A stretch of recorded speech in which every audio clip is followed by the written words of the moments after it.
So, women, marriage, labor, market participation. If you were to guess, किस article में क्या कुछ चीजें लिखी होंगी, तो आप क्या गेस करोगे? Waiting for your interesting answers in the chat section. तो आप सिर्फ टाइटल देखोगे, उसके अलावा आपने कुछ नहीं देखना. The title I have told you, women, marriage and market participation, and बीच बीच में नाम आता है क्लॉडिया गोल्डिन का. So what do you think will be the contents of this article? And then moving on to even this article, how big is the gender gap in earnings? Now see, to my mind, male female ratio of weekly earnings, male female ratio of hours worked, so as compared to men, women को कितने ज़्यादा घंटे या कितने कम घंटे काम करना पड़ रहा है, एंड किसको कितनी सैलरी ज़्यादा मिलेगी, किसको कम मिलेगी. We broadly know that there is a gender gap, that women are not getting paid equally as compare to the opposite gender, right? You are talking that in in दोनों articles में broadly वही discussion है जो हम काफ़ी बार कर भी चुके हैं, एक बार फिर से आज कर लेंगे. And this is what you are suppose to write your mains answer on, जो हम डिस्कस करने वाले हैं in the next session. So less women workforce participation, withdrawal of women workforce due to marriage, salary differences, women participation in workforce, right? Early age marriage. True, all these things. Now, if I tell you that there are three women, one is unmarried, one is married, one is widowed, and let's take a fourth woman, the fourth woman is divorced. क्या लगता है कि इनमें से कौन सी महिला का सबसे कम पार्टिसिपेशन होगा इकोनॉमिक एक्टिविटी में? What do you think? So four women are there, one is divorced, one is widow, one is unmarried as of now. What do you think? And the fourth one is married. तो married women सबसे कम काम करेगी, right? Because what happens is, in case of widows and divorced women, they are forced to work most of the times. They have to do something because nobody is going to take care of her, and if she is having kids. True. So forced to work is the keyword here. Then even in the unmarried and married section, if we see the data, तो data क्या बताता है कि जो गरीब तबके हैं, जो वीकर सेक्शंस हैं पॉपुलेशन के, दे आर वर्किंग. वहां पर महिलाएं ज्यादा वर्क कर रही हैं, again because they are forced to work as a result of economic necessities. And one of the most prominent sectors जहां पर महिलाएं काम करती हैं, एक गेस कौन सा सेक्टर है? सर्विस सेक्टर है, इंडस्ट्री है, या एग्रीकल्चर है? कौन से सेक्टर में महिलाएं सबसे ज्यादा काम करती हैं? So the biggest employer, it is agriculture. And this is what the Nobel Prize winner for economy this year, उन्होंने भी यही दिखाया था in her data as well. It was the female labor force participation की जब history उन्होंने study की, it was a U-shaped curve. It was that when agriculture was more prominent in the society, or farm labor was more prominent, or household manufacturing was more prominent, female were participating at a higher rate. जब industry की ओर हमने बढ़ना start किया और house hold की domain से बाहर जाके इकोनॉमिक एक्टिविटी करनी पड़ी, तो महिलाओं का काम में पार्टिसिपेशन वो गिरने लग गया. Then as a result of education, empowerment movement, emergence of service sector, it is again started rising but at a very slow pace. अब हम दुनिया की बात करते हैं तो दुनिया में जो लेबर फोर्स पार्टिसिपेशन रेट है वुमेन का, that is around 47%, but in the developing Nations it is very bad.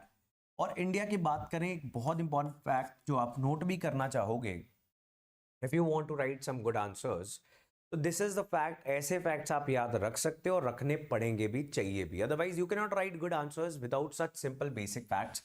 So India में जो फीमेल लेबर फोर्स पार्टिसिपेशन है between 1990 and 2022, it has decrease from 28% to 24%. So 28% थी 1990 में महिलाओं की economic participation, वो चली गई है 24%. Right. So what do you expect? आप क्या एक्सपेक्ट करोगे कि धीरे धीरे महिलाएं और काम करेंगी, लेकिन ऐसा तो नहीं हो रहा. Is going down. Now what can be the possible reasons for this? क्या कारण हो सकते हैं इसके? क्या लगता है आपको? क्या हो रहा है कि as the families they become prosperous और they can fulfil the subsistence needs, उनका गुजर बसर जो है वो चल रहा है अच्छे से, पहला काम जो हो रहा है बहुत सारी फैमिलीज में, that is bringing back the महिला back into the home. Household के डोमेन में रहना, that is a social factor.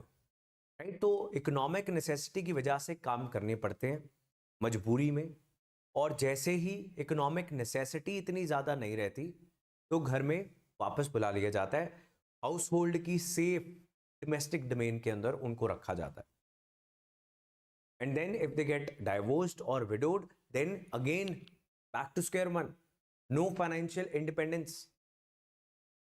There was complete financial dependence. Now you don't have anything that is going to help you to survive. So अब दोबारा से काम करना पड़ेगा.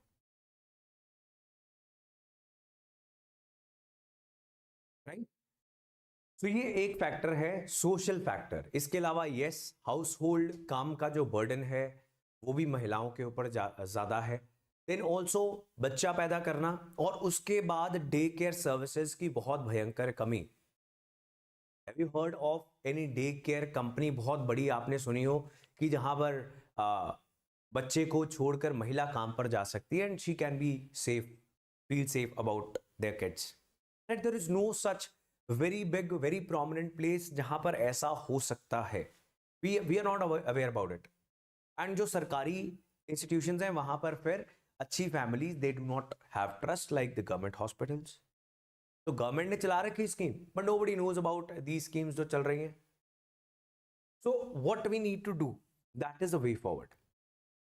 तो मल्टीपल फैक्टर्स ये आपको बता देगा जो हमने भी डिस्कस कर लिया, like for instance limited educational attainment, less mobility as a result of increasing family obligations. तो परिवार में बुजुर्गों का और बच्चों का ख्याल रखना जो इसकी रिस्पॉन्सिबिलिटी है, उसकी वजह से आप बाहर नहीं जा पाओगे. देन बच्चे, then education. A lot of times बहुत बड़ा सेक्शन है वुमेन का जिनकी एजुकेशन जहां पे भी होती है वहीं रोक दी जाती है जब अच्छा रिश्ता आ जाता है. Do you agree with me और नॉट? कि अच्छा रिश्ता आ गया, शादी कर लो. राइट. And this is the majority families in India. If not your family, probably you come from a very urban background of privileged section of the society, जहां पर ऐसी बातें कहीं सुनी नहीं जाती. If this is very strange for you, otherwise बहुत अच्छे कॉलेजेस में पढ़ रही लड़कियां, उनकी ग्रेजुएशंस वहीं रुक जाती हैं जहां पर अच्छा रिश्ता आ गया, अब दोबारा नहीं आएगा. Right? So this happens. So this is not true for men, isn't it? उनको मिल जाएगा कुछ. Majority thinking I am saying. So these are the social factors जो ये सब चीजों को ड्राइव करते हैं. अब इसके क्या फैक्टर्स हैं, क्या वे फॉरवर्ड होना चाहिए? एक तो ये बात है कि सरकार अपनी स्कीम्स को स्केल अप कर सकती है. जो उसने डे केयर सर्विसेज लॉन्च कर रखी हैं, क्रैचेस बना रखे हैं, उसको स्केल अप कर सकती है. प्राइवेट सेक्टर को भी इस चीज के अंदर आना चाहिए. But how do you change the social factors? That you will have to think and write in the answer because it is not very clearly elaborated here as well. So यहाँ पर solutions जो हैं वो वही हैं.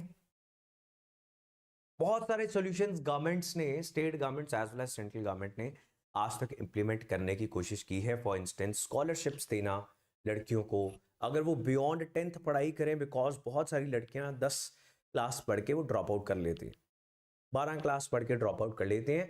तो 11th 12th में एक मंथली स्कॉलरशिप सॉर्ट ऑफ लड़कियों के लिए लगा दी जाती है. अगर वो ग्रेजुएशन में एंटर करती हैं तो फर्स्ट ईयर में उनको कुछ मिलता है, सेकंड ईयर में उनको कुछ मिलता है, just to keep the family encouraged to keep the girls in colleges. Because mid day meal scheme हो या ऐसी स्कॉलरशिप्स हो, we know that families do not value education that much. तो ऐसी फैमिलीज के लिए कोई ना कोई और इंसेंटिव होना चाहिए। स्कूल में जाएंगे तो खाना मिलेगा, इसलिए स्कूल में जाएंगे, बहाने से सरकार पढ़ाई करवा देगी। सिमिलरली कॉलेजेस के अंदर भी यही करने की कोशिश की जाती है। फिर आप 21 साल के होके अगर लड़की शादी कर रही है तो सरकार कुछ ना कुछ शगुन स्कीम निकाल देती है। These kind of things. So financial incentive and encouragement from the government can be one solution. Then we also need role models. अगर domestic domain में रहकर safely businesses किए जा सकते हैं, that can be pursued. Or if offices are not very safe, we can encourage women to become entrepreneurs, because when you are the boss, you don't have to think of the safety. Like most of the times, anyway, even business women, they'll have to interact with the outside world, which is majority men, patriarchal. So again, वो थोड़ा बहुत तो आता है, बहुत बहुत कम हो जाता है. If you are pursuing your own business, so Government of India का stand up scheme can be one such solution, जिसमें SC, ST एंड वुमेन महिलाओं को हर एक बैंक की ब्रांच को टारगेट दिया गया था कि आपको लोन देना ही है स्टार्टअप्स के लिए. Right? So these kind of solutions, you people need to brainstorm and write in your answers and write a very good answer, right? So this is one article on this. Second one, avoid this. आप पढ़ के भी देख लेना, आपका time ज़्यादा खराब होगा. इतना डाटा आप कहाँ यूज़ करोगे? रेशियोज निकाली हुई हैं मेल फीमेल वीकली अर्निंग्स की. We know that there is a gap, and who is advantaged among men and women, we know that. So you're not going to find out anything over and above what you have already done.